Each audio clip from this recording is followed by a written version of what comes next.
he has no faith in her or because she cannot bear to repeat his guff. Digital ID so that we modernise the state and public services to better meet people's needs, fit services around them and help tackle illegal immigration, I think is what the British public wants and needs to see. It is right that the Cabinet Office and my right honourable friend, the Chief Secretary to the Prime Minister, is leading this vital cross-government programme. And I would say to the honourable lady, when this is implemented, when services are fitted around people, not the honourable lady is chuntering from a sedentary position, but it is precisely in order to modernise the state. Unless she's first focused on the future, her party will remain stuck in the past. Thank you, Mr. Speaker. Nottingham University announced last week that it is closing 16 courses as part of cost-saving measures due to limited research income making these courses less financially viable. What steps is the Secretary of State taking to make sure her huge R&D budget gets to frontline institutions and universities at the heart of our vision for growing the economy?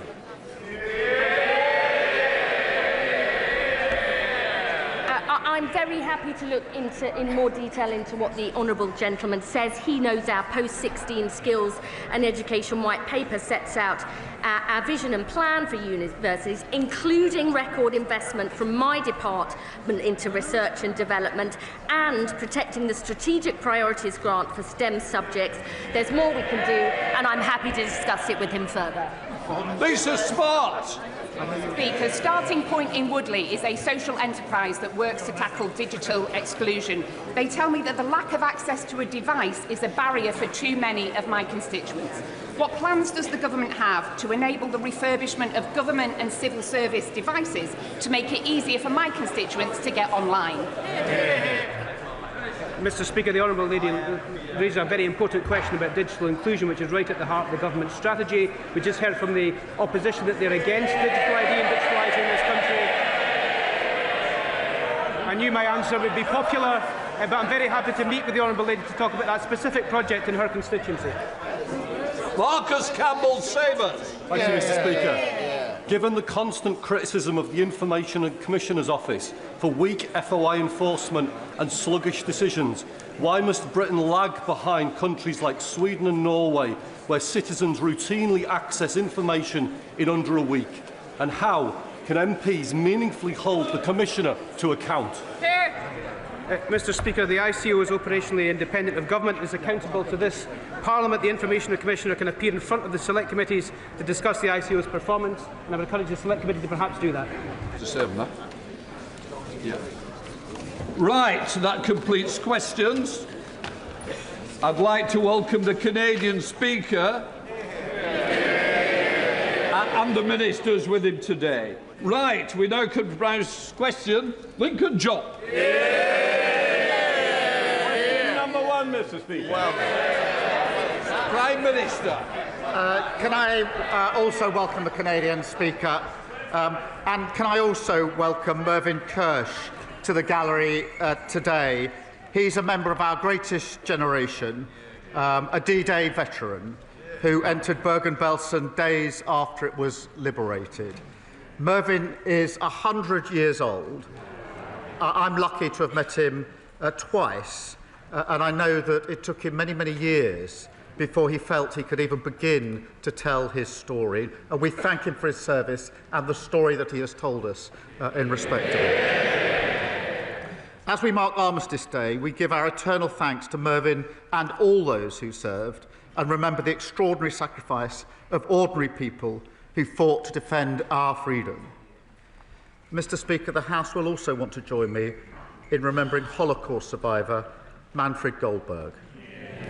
He showed the most extraordinary courage to share his testimony, and in his memory, we must ensure that never again means never again.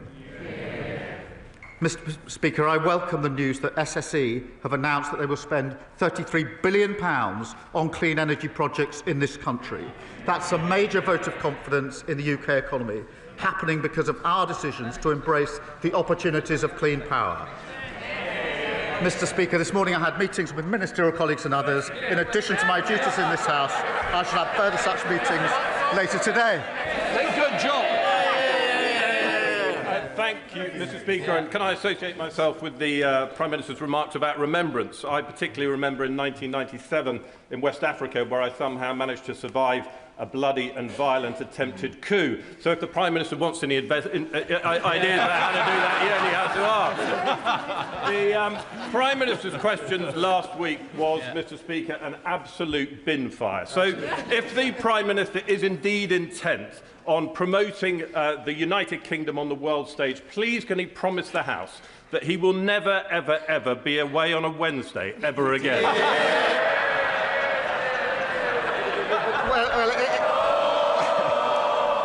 Well, it's always great to hear from the successor for Kwasi Kwarteng's constituency, Mr. Speaker. I'm very proud to represent our country on the world stage last week in COP, before that in NATO, and it's because of the reputation we've rebuilt over the last 15, 16 months that other countries now want to do trade deals with us and want to place their orders with us. Sally Jameson. Thank you, Mr. Speaker, and can I also associate myself with the remarks from the Prime Minister? The Prime Minister will be aware of the campaign run by the trustees of the British Coal Staff Superannuation Scheme, which is campaigning to return the £2.3 billion investment reserve back to its members, 700 of which are in Doncaster Central. The Labour government delivered on its manifesto pledge for the MPS scheme last year, so will the Prime Minister also ensure that fairness and justice is delivered to the BCSS members at the upcoming budget, and will he meet with me and other Coalfield MPs to discuss further? Well, I know how committed she is to righting historic wrongs for our mining communities, and I can assure her so am I. She will know we've already transferred £1.5 billion that was wrongly kept from over 100,000 former mine workers. Ministers, as she knows, have met the BCSS trustees on several occasions. The Industry Minister is meeting them later on today, and I'll make sure that she's updated in relation to that. Kemi Badenoch, the Leader of the Opposition. Thank you, Mr. Speaker. And can I associate my party with the Prime Minister's comments about Remembrance Week, and also his comments on Manfred Goldberg and Mervyn Kirsch, who is in the gallery today. Mr. Speaker, this morning on the BBC, the Health Secretary said there is a toxic culture in Downing Street that needs to change. He's right, isn't he? Mr. Speaker, my focus each and every day is on rebuilding and renewing our country. But let me be absolutely clear, any attack on any member of my cabinet is completely unacceptable. On the Health Secretary, Mr. Speaker, in relation to Health Secretary, he promised before the election that in the first year of a Labour government we'd deliver 2 million extra appointments. We didn't deliver 2 million, or 3 or 4. We delivered 5 million extra appointments. And today the Health Secretary is in Manchester, where he's announcing that because of the action he's taken to abolish NHS England, he's putting more people on the front line. He's doing a great job, as is the whole of my cabinet. Mr. Speaker, what we heard the Health Secretary say this morning was that he wants to cut waiting lists, but we all know that there's only one waiting list that he really wants to cut. But the Prime Minister is not going to do anything about the toxic culture. This is his responsibility. Just last night, his allies accused not just the Health Secretary, but the Home Secretary and even the Energy Secretary of launching leadership bids. These attacks came from Number 10, nowhere else, his toxic Number 10. The person responsible for the culture in Number 10 is his Chief of Staff, Morgan McSweeney. Does the Prime Minister have full confidence in him?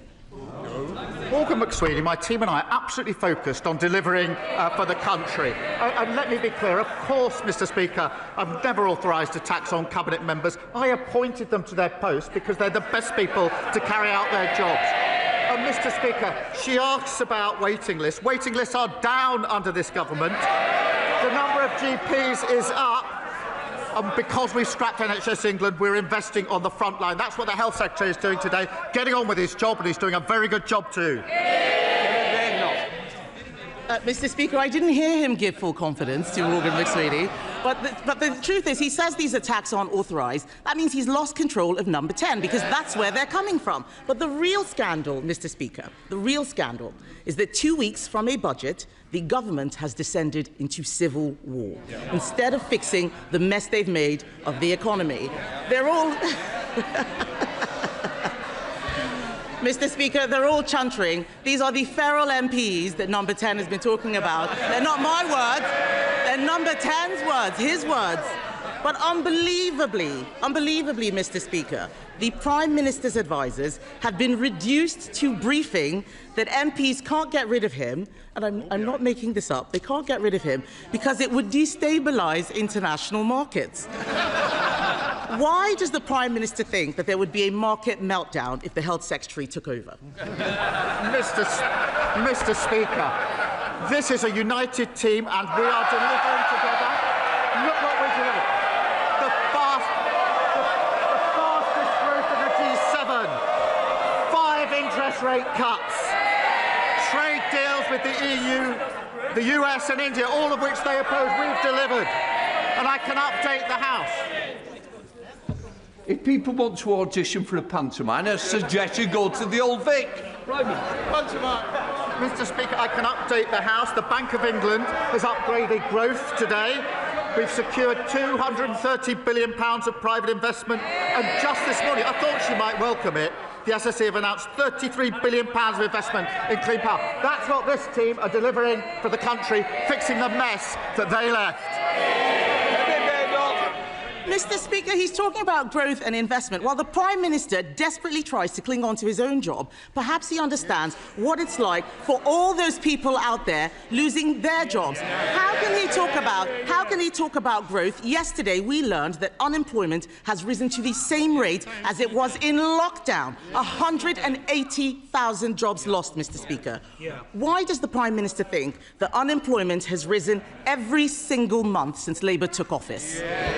Mr. Speaker, let me give the House the details. 329,000 people more are in work since the start of this year. So 329,000 more are in work. Of course, I accept we need to do more in relation to unemployment. That's why we're transforming job centres, which they opposed. That's why we're working with 60 major businesses to tackle ill health in the workplace and invested £3.8 billion in tailored back-to-work support, which they opposed. I would also remind the Leader of the Opposition, Mr. Speaker, that the average unemployment in the 14 years of her government was 5.4%, higher than the rate today. Mr. Speaker, we left employment higher than it was after the last Labour government. Let me tell him now, what is causing it is his disastrous budget last year. That is what has caused the increase in unemployment. And so, to be clear, for all those Labour MPs shaking their heads, it's last year's tax rises that have killed jobs, and that's what's going to trigger this year's tax rises. This is the tax doom loop, and there is only one way out of it, and that is to cut spending. So why is the Prime Minister instead offering welfare giveaways to save his own skin?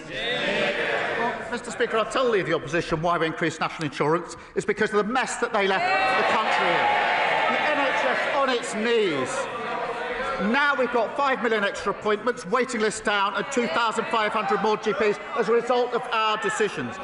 But it's nearly the one-year anniversary, but she still hasn't told us in relation to national insurance whether she agrees and admits that we should do it, or if if that's her position, how she would find the money that we raised in the budget. She's had a whole year to think about that question.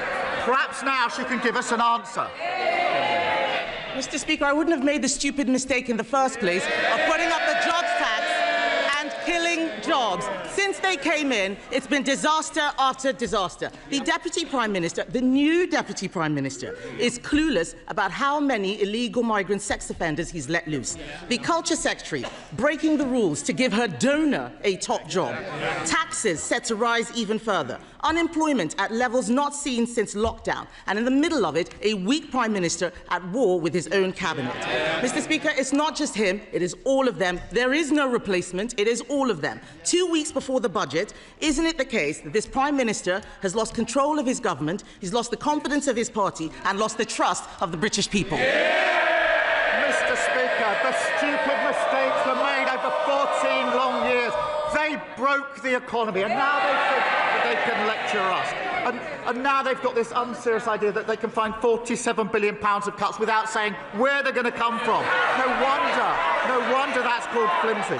Meanwhile, we're rebuilding the country. Wages up, investment up, mortgages down. Order. Mr. Phil. You are meant to be a senior person on this front bench. You're meant to set an example. It's certainly a bad one today. Sir Joseph. Mr. Speaker, despite extra government funding, adult social care services in my community are in disarray. My constituents are also facing a new fire risk because we don't have a fully functioning fire authority. This has all been caused by the dysfunction at Kent County Council because so many reform councillors have been suspended for bad behaviour.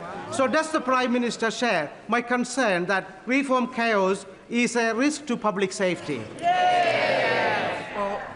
My sympathy is with the people of Kent whose lives are being disrupted by the staggering incompetence of reform. Mr. Speaker, Kent County Council was supposed to be the blueprint for what reform would deliver across the country. Now we can see what that means. Cutting local services, raising council tax, failing to protect the public. That's all reform have to offer. Grievance, division and total incompetence. Sir David, Leader of the Liberal Democrats. Thank you, Mr. Speaker. Can I associate myself with the earlier remarks of the Prime Minister and say what a great honour it was to join the royal family at the Cenotaph on Remembrance Sunday to pay our respects to all those heroes who gave their lives for our country. We must never forget the sacrifice they made for our freedoms. Mr. Speaker, a great British institution is under attack from a foreign government. President Trump is trying to destroy our BBC, not because he cares about the truth, but because he doesn't want to get away with his lies. Trump has undermined press freedom in America. Now he's trying to do the same here, disgracefully egged on by the leader of reform. So will the Prime Minister tell President Trump to drop his demand for $1 billion settlement from the BBC? And will he guarantee that President Trump will not get a single penny from British licence fee payers? Yeah. Let me be clear. I believe in a strong and independent BBC. Some would rather the BBC didn't exist. Some of them are sitting up there. I'm not one of them. In an age of disinformation, the argument for impartial British news service is stronger than ever. And where mistakes are made, they do need to get their house in order, and the BBC must uphold the highest standards, be accountable and correct errors quickly. But I will always stand up for a strong, independent BBC. David. Mr. Speaker, the Prime Minister is right that the BBC's independence and impartiality are absolutely crucial. That's why we must stop President Trump from undermining them. But President Trump's not the only one, Mr. Speaker. The last government spent years undermining the BBC's independence and impartiality. They put 2 Conservative cronies on the BBC board. One has had to resign, the other's still there, but he's been repeatedly accused of interfering in editorial decisions and staff appointments. Robbie Gibbs should have no role in appointing the next Director General. And given the Royal Charter gives the government the power to remove him, will the Prime Minister sack him now? Mr. Speaker, I certainly agree with the comment that the last government undermined the work of the BBC. They undermined pretty well everything they did in 14 years. Mr. Speaker, I'm not going to go into the individual runnings of the BBC. I am a strong supporter of the BBC in the terms I've already set out. Don't puffy. Thank you, Mr. Speaker. This is Care Leavers Month, when we remember the resilience and the brilliance of our young people who have grown up in care. And I was delighted to welcome a group of Southampton's care leavers to share their views with the Minister recently. But while this Labour government is taking real action to support care leavers, a Reform councillor has disgracefully described children in care as downright evil. Will the Prime Minister... He said it. Will the Prime Minister, and I hope the whole House, join me in condemning Reform's vile rhetoric, and will he reassure us that this Labour government will continue to support the protections and opportunities for all our care leavers?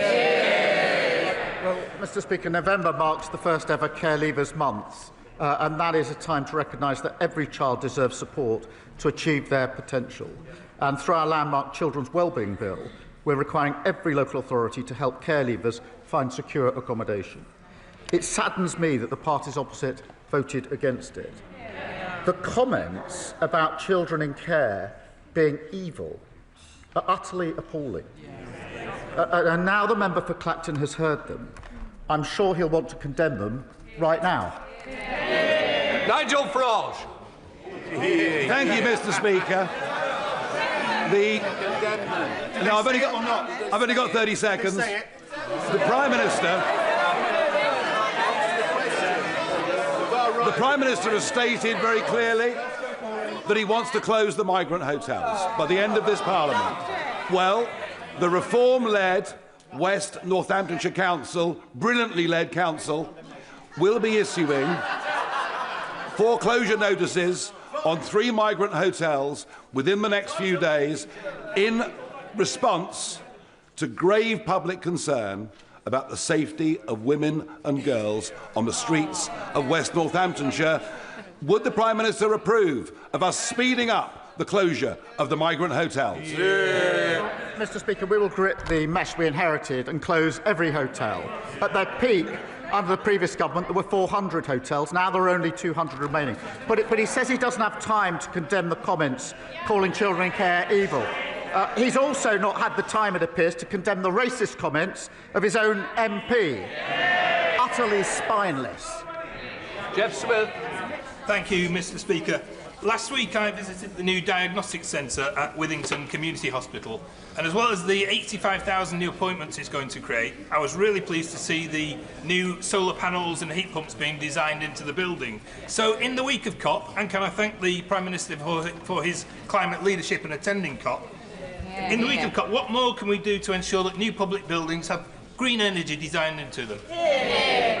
Well, Mr Speaker, I was very proud to attend COP last week, and the UK is leading on tackling climate change, delivering energy security and getting bills down and generating hundreds of jobs across the country.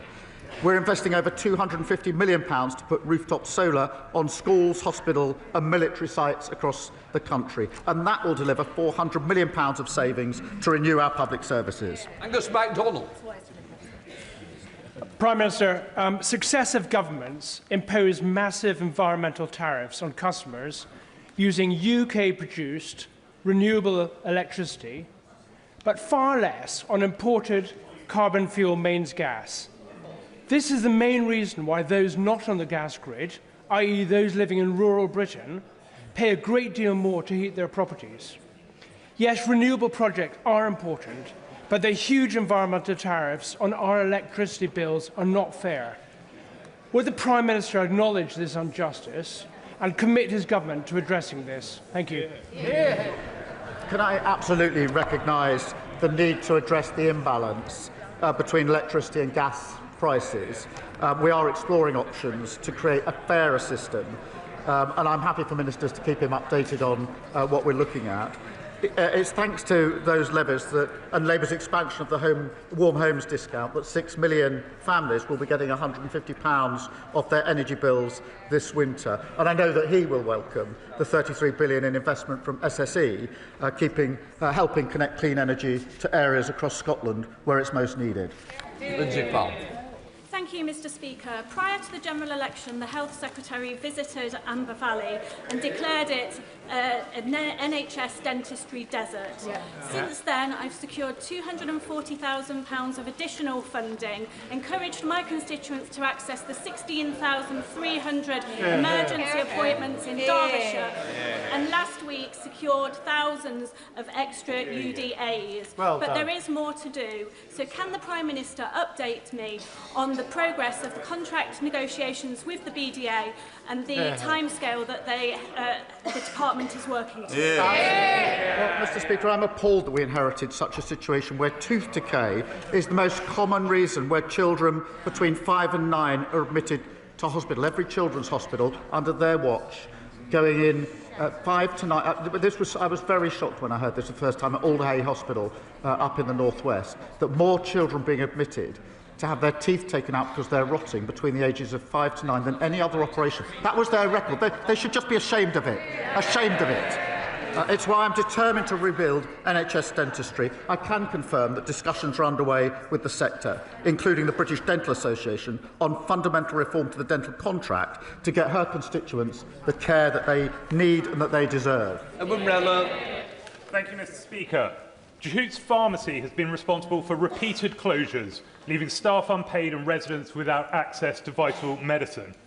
Unfit pharmacy owners like Sargit Jehooti, who has severely neglected patients and staff in West Dorset and across England, should not be running our care system. Will the Prime Minister make time in the parliamentary schedule for emergency legislation to give the government and the regulators powers to pay staff, tackle improper pharmacy owners and directors, and make sure scandals like this can never happen again?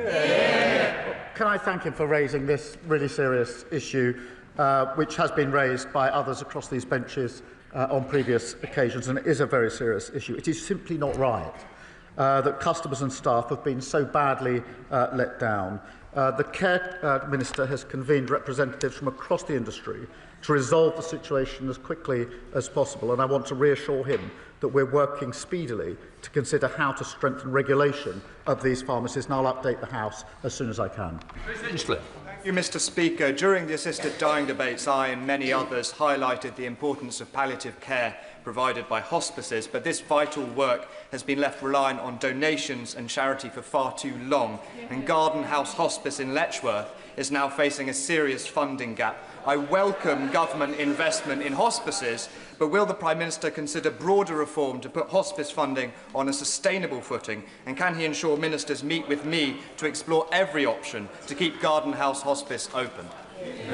I'm pleased to tell him that £100 million has now been passed to Hospice UK, so places like Garden House in his constituency can create the best environment to deliver care. That's backed, Mr. Speaker, by £26 million investment for children and young people's hospices. We're also investing over £3 million in researching palliative and end-of-life care through the National Institute for Health and Care Research. We're working on further proposals to improve the access, quality and sustainability of care, and I'll make sure that ministers keep him updated. Rebecca Paul.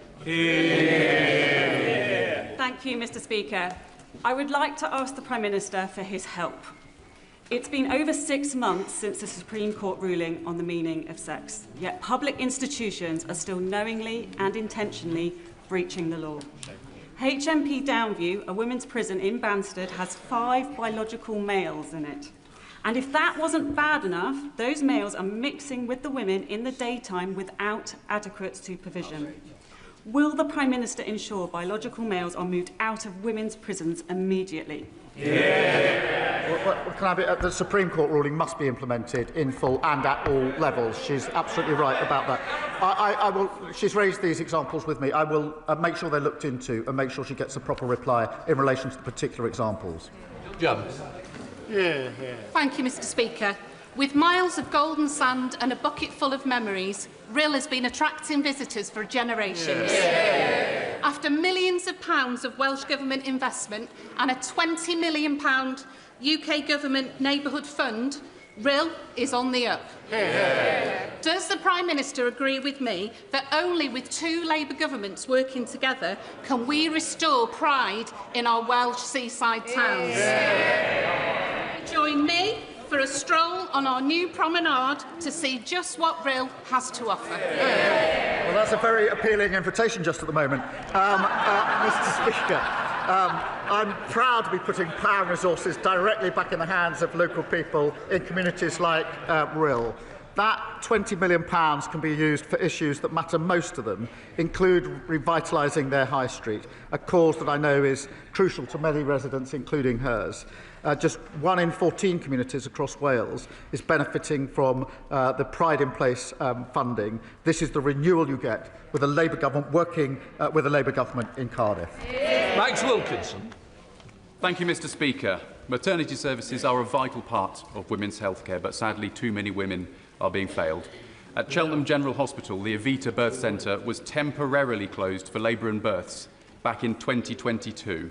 Last week, we learned that there will be no decision about a potential plan for reopening it until spring next year. Does the Prime Minister agree with me that 4 years is far too long to ask local mums-to-be to wait? And can he give me reassurance that a temporary downgrade that was made under the Conservatives will not become permanent under his government? Can I tell him that our starting point is that we must always make sure that every mother is heard, understood and gets the quality of care that is needed. The Independent National Maternity Investigation and Local Health Needs Assessment are due to report in spring of next year, as he says. It's right that the recommendations of both of them are closely considered in any decision for Cheltenham, and I'll make sure that he's kept updated as that rolls out. Jim Dixon. Thank you, Mr. Speaker. Can I say that I've long thought that both you and the Prime Minister would suit a magnificent moustache, and I'm sure you'd be capable of growing a better one than this. Many of us men in this House and outside are growing our tash out this month to highlight the need for our health system and men ourselves to address preventable and treatable conditions to which all men are vulnerable, including prostate cancer, testicular cancer and mental health conditions such as depression. Does the Prime Minister agree that the forthcoming first ever men's health strategy, soon to be published, must lead to a major step change in the way our country helps men stay well? Well, as he knows, my #1 priority is growth, so I'm very glad to see his upper lip. He's obviously championing this himself. And can I send my best wishes to everyone growing a moustache this Movember? It is right, Mr. Speaker, to highlight that men are hit harder by a range of conditions, including cancer, cardiovascular disease and type 2 diabetes. And that's why our men's health strategy will set out actions to improve the health of all men in England. Rupert Nowell. Thank you, Mr. Speaker. Every week we hear of a brutal murder, rape or stabbing, far too often perpetrated by someone who should not be in our country to begin with. Does the Prime Minister agree that for cases where the guilt is so undeniable, the crime so monstrous, the evil so irredeemable, the reintroduction of the death penalty for both foreign and domestic criminals should be put to the British people in a legally binding referendum? Can I first say that any attack is to be condemned, and it is absolutely right, and we're determined that there is a criminal justice response in relation to attack, however it's carried out and whoever it's carried out by. But reintroducing the death penalty is not the answer to this. It didn't work when it was in place. It led to the death of those that, in fact, turned out were innocent. But what we must do is improve, as we are, the criminal justice response in this country. Kemi Badenoch. Thank you, Mr. Speaker. I want to pay tribute to a new veterans group in Stevenage called the Muster Point, founded by Stuart Mendelsohn and Steve Black. Last week, I joined them at a continuous 72-hour vigil at Stevenage War Memorial, where veterans shared stories of family and friends lost in war. But veterans deserve more than just our tributes. So will the Prime Minister commit to working with veterans in Stevenage and across the UK in delivering this government's new veteran strategy in full? One of the greatest honours in this role is meeting and thanking our armed forces for their service, which obviously we've been able to do during the course of this weekend and this week. Our ambition is to bring the Armed Forces Covenant fully into law in the next Armed Forces Bill, and we will do so. We're also renewing the contract with those who serve through our veterans strategy, including Homes for Heroes, a new network of support centres connecting charities and services with veterans. And Labour patriots stand with all those who serve and have served our country. Stuart Anderson. Thank you, Mr. Speaker. And on that point, with the upcoming vote on the Northern Ireland Troubles Bill, 9 of the most respected and experienced generals of a generation have publicly attacked the government's approach on lawfare against our armed forces. They have said it will erode trust in the justice system and it is a threat to national security. As a veteran who served in Northern Ireland during the Troubles, Does the Prime Minister think they're all wrong? And when is he actually going to start standing up for our veterans? Can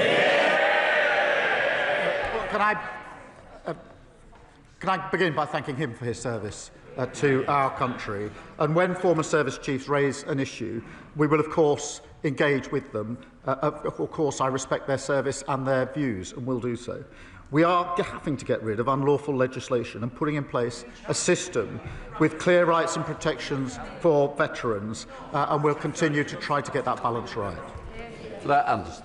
Thank you very much, Mr. Speaker. 4 years ago, I brought in a private member's bill to ban the sale of wet wipes with plastic in.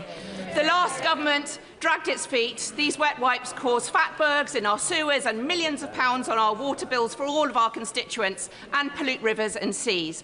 This government promised to bring in this ban and is doing so now. Will the Prime Minister join with me on celebrating a Labour promise delivered and share the message that we should always bin wet wipes and other wipes, not flush them? Well, can I commend her? She's been a long-standing campaigner on this important issue, and the public is right to be furious about how the last government allowed sewage to pour into our lakes, rivers and seas.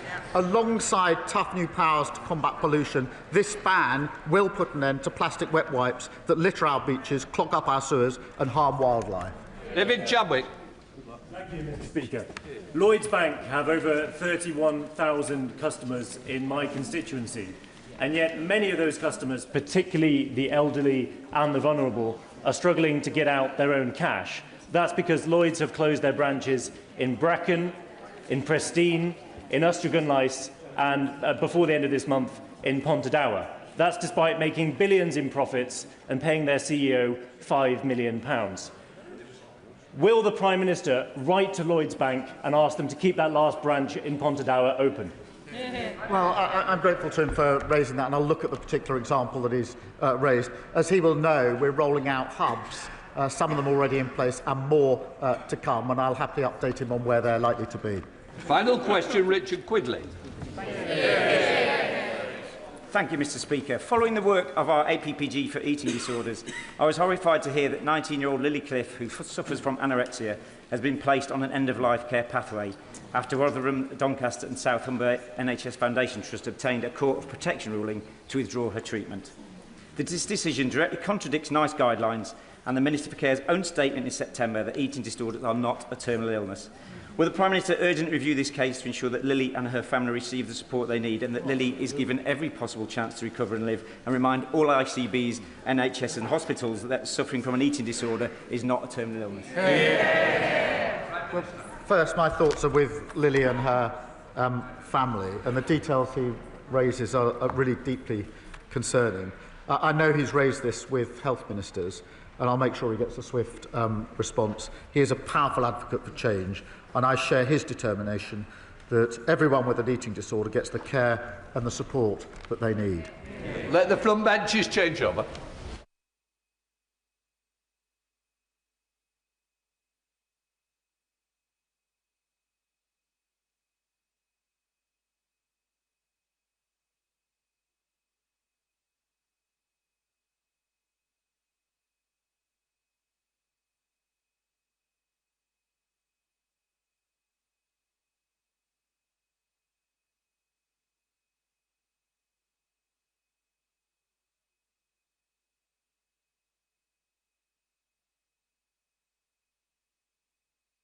We now come to the urgent question.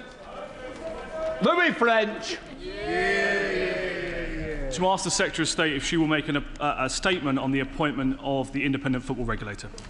Secretary of State. Thank you, Mr. Speaker. In 2021, the former Prime Minister Boris Johnson set up the fan-led review of football and selected Dame Tracy Crouch to chair it. This led to a clear recommendation for an independent football regulator, which was strongly endorsed on all sides of this House. The previous government promised they would deliver this regulator, but they didn't, leaving fans in the lurch as a result. This government made it a priority and passed that legislation within our first year because we are fully committed to protecting football clubs across the country. To make that a reality, the Minister for Sport confirmed David Cogan as the independent chair of the football regulator on the 6th of October. David Cogan was the exceptional candidate, warmly endorsed across the world of football and by the cross-party select committee. As the House will be aware, the Commissioner for Public Appointments conducted an investigation into the appointment itself, which was released last week. I am pleased that the report does not question the suitability of Mr Cogan as chair of the IFR. The report also makes clear that I did not personally know about the donations to my leadership campaign at the time that I selected him as the preferred candidate. It also recognises that as soon as I became aware of these donations, I chose to declare them and chose to recuse myself from the remainder of the process. However, as I have made clear, I acknowledge the findings of the report. The Commissioner was clear that the breach around donations to my campaign was unknowing, but I recognise that the highest standards were not met. And as the Secretary of State for the department that ran this appointment, I take full responsibility for that. And it is for that reason that I wrote to the Prime Minister and apologised for this error. I will, of course, ensure that lessons are learned from this process with my department. Our focus now is to make sure that no fan ever has to go through what I and my constituents lived through in Wigan. Implementing this regime to help protect clubs in financial peril and putting the interests of fans up and down the country first is a priority for this government, and led by David Cogan, the independent football regulator, will get on with the job. We're here today debating process, but this is also about real-world impact. Fans up and down the country need us to get on with delivering on our promise and making a difference. This is for Derby County, Scunthorpe United, for Morecambe, for Sheffield Wednesday, for Wigan, Reading, Macclesfield Town and Bury. We're putting fans back at the heart of the game where they belong. Thank you, Mr Speaker. Last Thursday, the Commissioner for Public Appointments